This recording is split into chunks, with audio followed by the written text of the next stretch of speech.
Hi, I'm Cassandra Vohs-Demann, and this is the A Place to Shine podcast. Let's do this.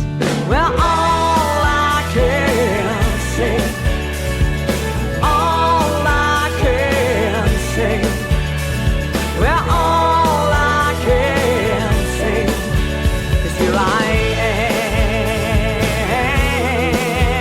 yeah.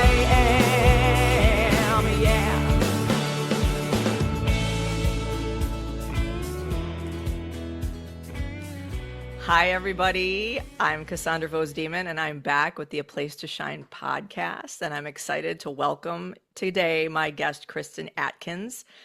Hi, Kristin. Hi, happy to be here. I met Kristin actually through another friend of ours, Wendy Babcock, through a When Stories project that Wendy does. And I was really taken with Kristin's story and her transformation and how she sort of rebuilt her confidence.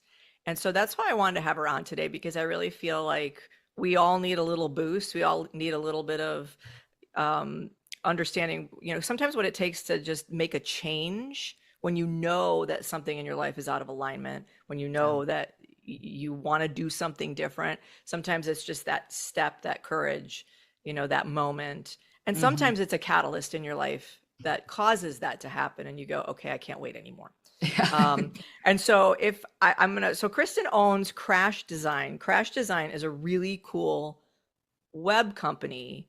But what she actually does is she helps speakers get visibility through building websites that actually really help them land speaking gigs. So I'm going to have her tell you a little bit more about that first, and then we'll kind of get into the backstory.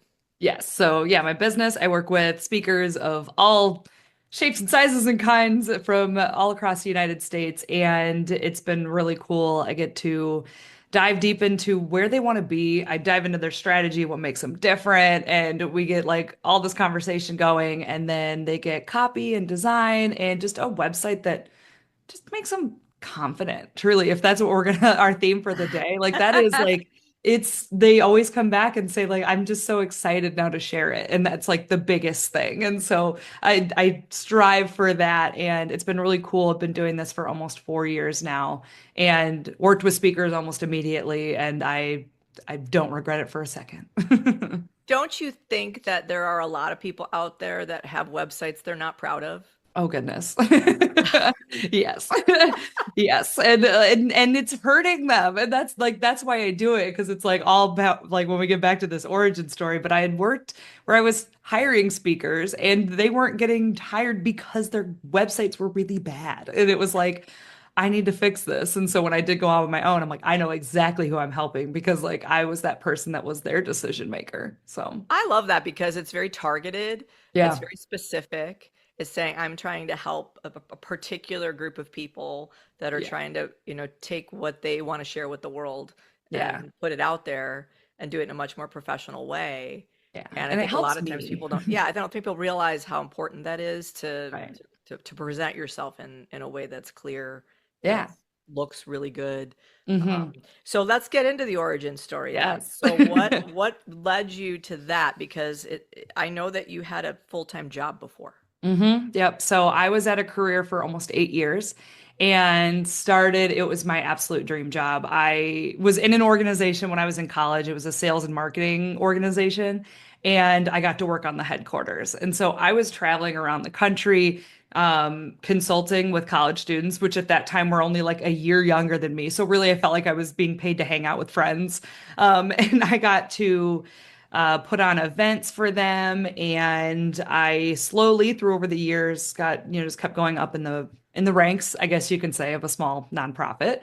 But I had capped out a bit. And the only thing was being the CEO was above me. And I had started thinking that was what I wanted to do. Like I was like, I'm going to be the queen of this organization is what my friends would always call me. And I was like, so pumped for it. And then just slowly over time, it just started to feel like I was getting so much responsibility. I was losing out on personal parts of my life. I wasn't doing things like over the weekends because I couldn't afford it. Because of course I said nonprofit, so I wasn't getting paid all that much. And then I was just, anything for the business. At working at night, okay. Like taking on more responsibility without any other benefit, okay. Like I'm in. I loved this organization. I love this organization. It is present tense. I'm still a part of them, volunteer. But after a while, it was just wearing on me. And so I was like, okay, I'm going to start a side hustle. I had recently gotten engaged and I was like, okay, I've got to pay for a wedding. And then COVID happened. And I was like, okay, well, I have a lot of time now. Like, I'm sitting at home anyways. The transition to remote was pretty good for us as a team. And I was like, man, I'm at home. Like, what can I do? And I hadn't been doing that much web design, but that was my college degree. And I started just side hustling and doing that for people. And I was really loving it. And it was kind of my thing that I was the most proud of. And it was like, which was crazy to me because I was almost 8 years into a career and I was thriving from the outside. And then, so COVID happened. The world kind of slowed down quite a bit. My dad actually got diagnosed with cancer, and we ended up losing him 2 days before my 30th birthday. And so I was sitting there unfulfilled at my job in deep grief. And again, the only thing that was bringing me that much joy was this side hustle that I was doing. And it was bringing in money, which was great because, again, saving for a wedding, my fiance and I had just bought a house. Like it was so much on my plate. And it truly was like okay, something has to change. Because and you'd mentioned When Stories, and anybody could go watch that. But my dad had worked for the same career since he was 19 until he passed away, the same company. And he was my biggest cheerleader of what's next? What are you going to do next type of thing. And I think that was his way of living through me because he was always like, I have to do my job. I have to be very serious about my job. I'm never leaving this job. And then like he had to, like he was forced to retire and so then like 6 months later he passed. And so it was like I realized I was on that same path. Like I was the exact same things he would do, like he would be stressed about, I would be stressed about. And it was just like something's got to change. And I saw the thing that was making me happy and I said, I'm going to go all in on that. So that is how Crash Design was born. And side note, Crash was his nickname, my dad's nickname. And so I was like, that is it. Like this is going to be my version or my way of taking the nickname and keeping it going. So Crash Design Co. was born. I love that. I mean, I'm so sorry about your dad, and that's always hard to lose a parent. I lost my mom in 2012, and so Yeah. it changes who you are in the world. It does. It It does. changes who you are in the world when you lose a parent, and it also makes you really think about, at least it did for me back then, what do I really want? Yeah. Yeah. And it Um, was like the life is too short. And you always hear that, right? You've always heard it. Everyone's always heard it, but like it becomes very real when someone that close to you is now gone. yeah, and it's interesting that you saw that trajectory in your own life. Hmm. And I think it's really easy too to get, I like to call it, the hamster wheel, so to Yeah. speak, but to get on the hamster wheel and start going down a path. And maybe that path is going really well, and maybe that path feels like, okay, I'm succeeding, and this is all great. Hmm. But there's some little voice, some little thing that's Yeah. saying this is just not the right thing. Yeah. And that had to be it had to be it was very courageous, but it also had to be a little scary for you to Yeah. just sort of like step away from Hmm. a full-time position that you are clearly doing well at. Yeah. What was that like for you? It was hard. And because I respected the organization so much, like it did so much for me as a student. And that's why I loved my job, is because I was being able to impact a lot of college students' like futures. We were getting people jobs and everything. And so because I respected all of that so much, I gave like a 6 week notice, first of all. So like the transition was a little bit easier. I think they have ended up hiring like 3 people to cover my responsibilities that I was taking on. So that tells you something. But it was really hard.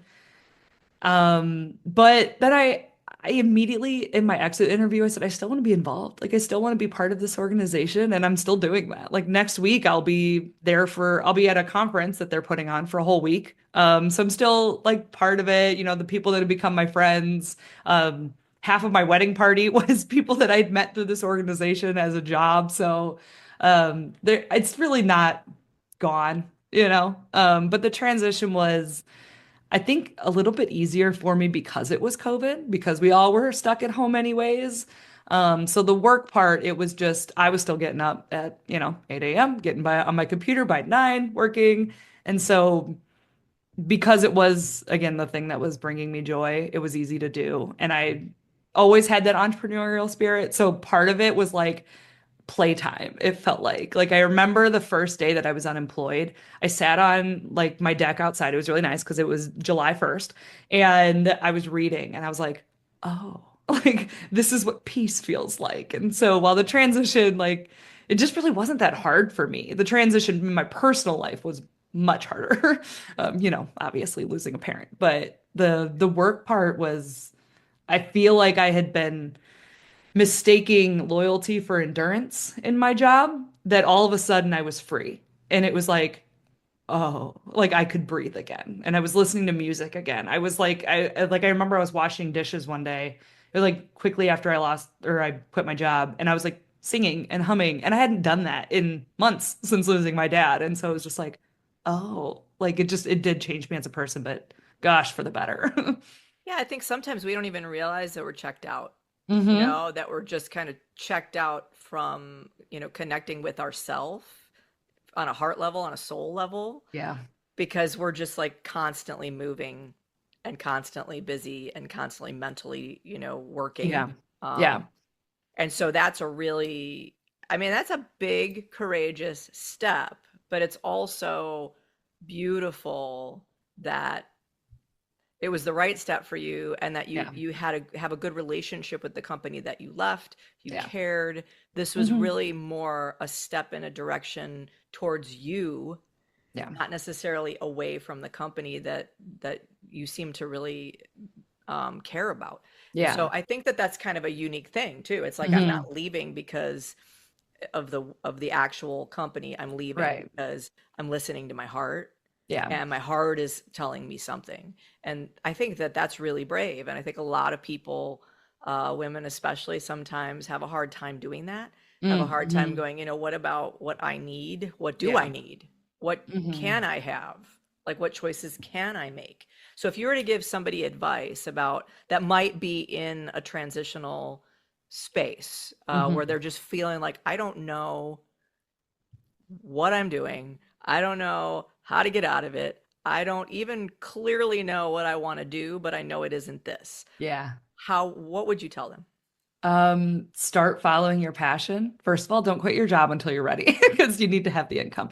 But start following just what makes you happy. Start following your passion. I did a lot of journaling back then. It was the first time I'd ever really done that since I was a kid. Like I kept a diary.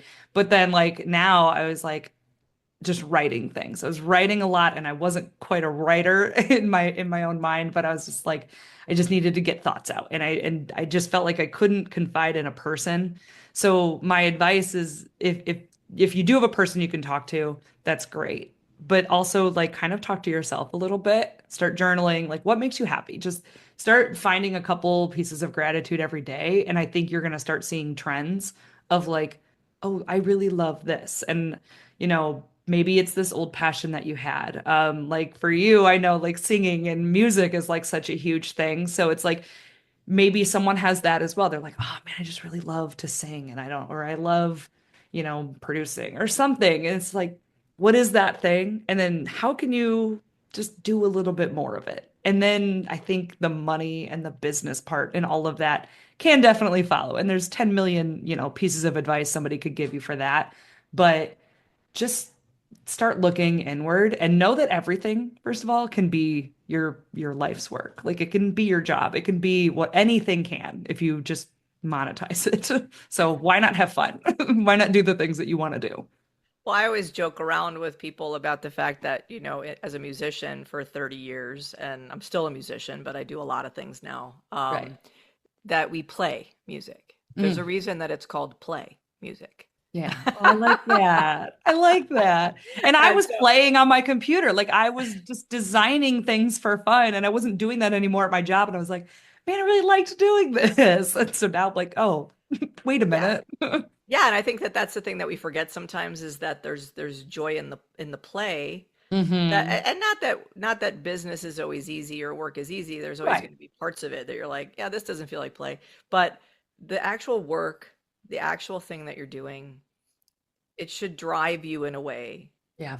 And because you have a mission and a vision for it, and there's a reason you're doing it, and you enjoy it, it's like all aligned. Right. And you're gonna do something. You're gonna be so much more into it. Like you're gonna put your whole heart and soul into something if you care about it or if you have a little bit of fun doing it. So if people can find that thing that's theirs, whatever it may be, like that's what I hope for everybody.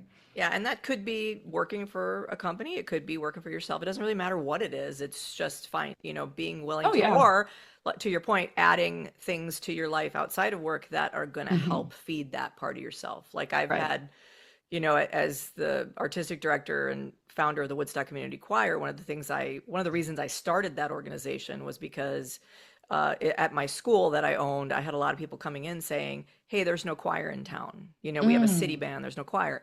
I loved choir when I was in school. I haven't sung since I got out of high school, and they're like 30 years later. And so Right. this kept coming at me, and I looked at my assistant at the time, and I said, "What if we just saw if it was viable?" Yeah. 11 years later, we're 65 voices strong and That's adopted by the city, awesome. and so, but what I found is there were so many people that let that little singing piece that they did in high school that they loved, that was a Hmm. community for them, that they just stopped doing it Yeah. when they got out of college or, started life and adulting and all the things, Right.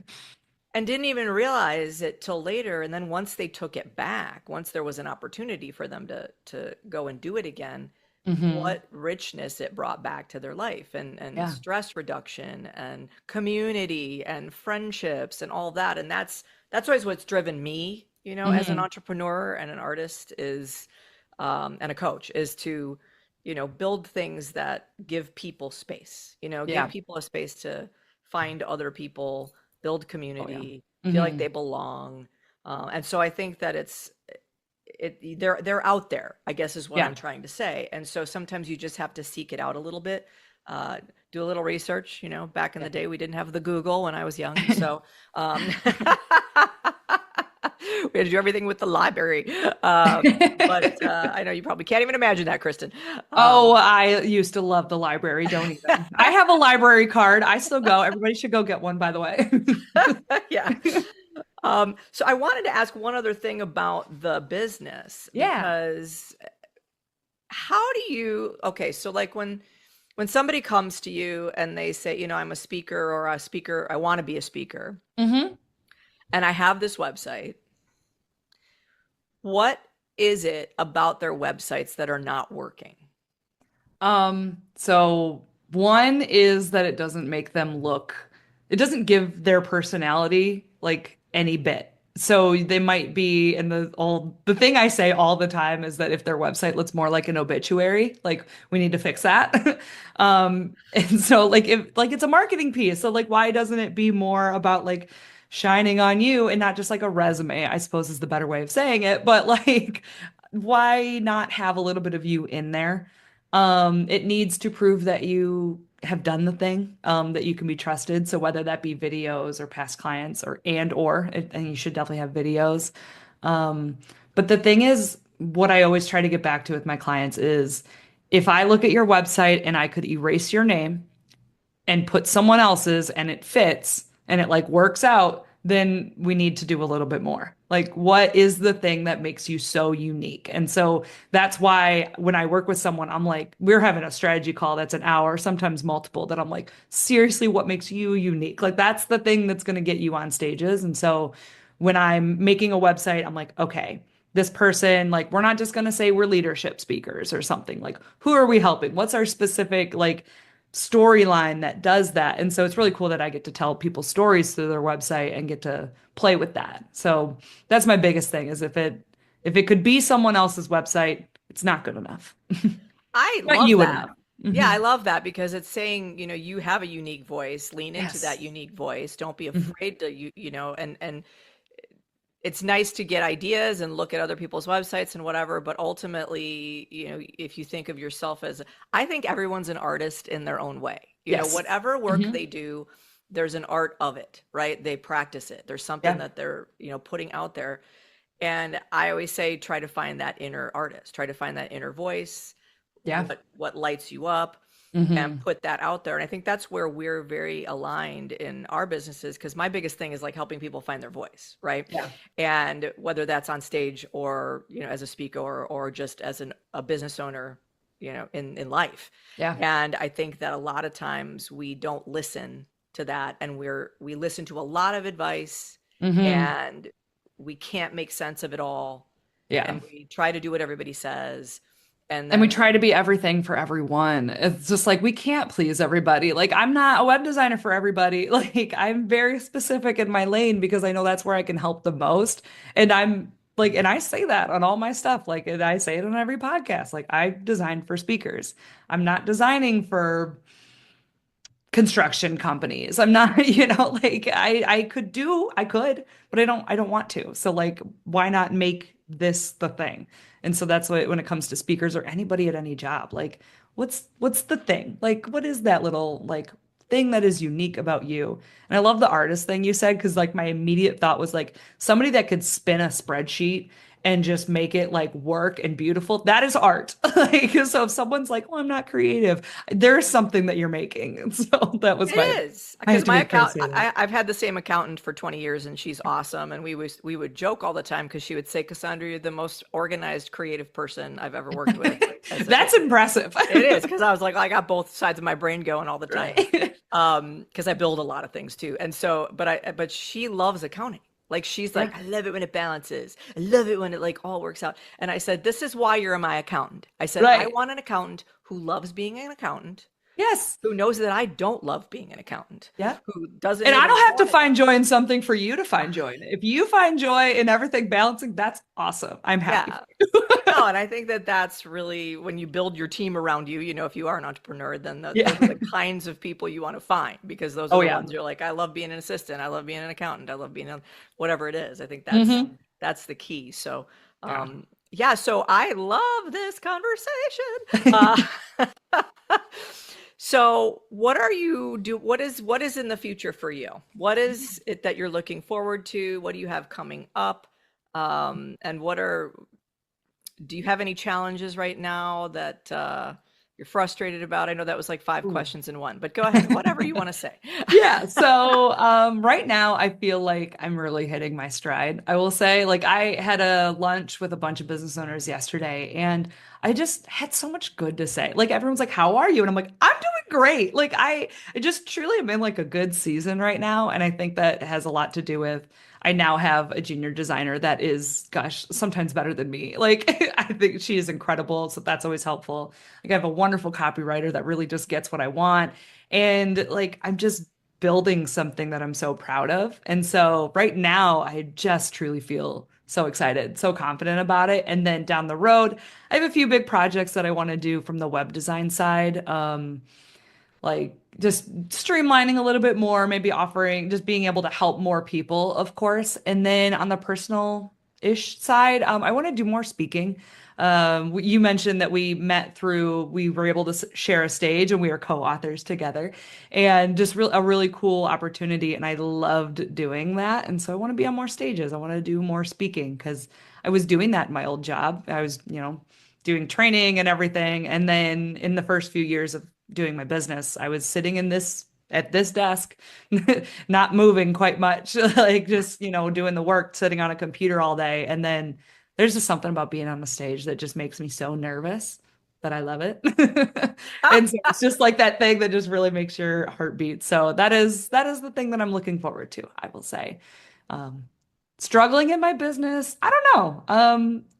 I'm in a business cohort right now, like an accelerator, and it's just been introducing me to a lot of people. And so it's just been so cool. Like doors have been opening, just the more people I know. And I'm getting to offload things that I don't want to do anymore, like accounting. like the legal stuff, like all those things. So it's just been great.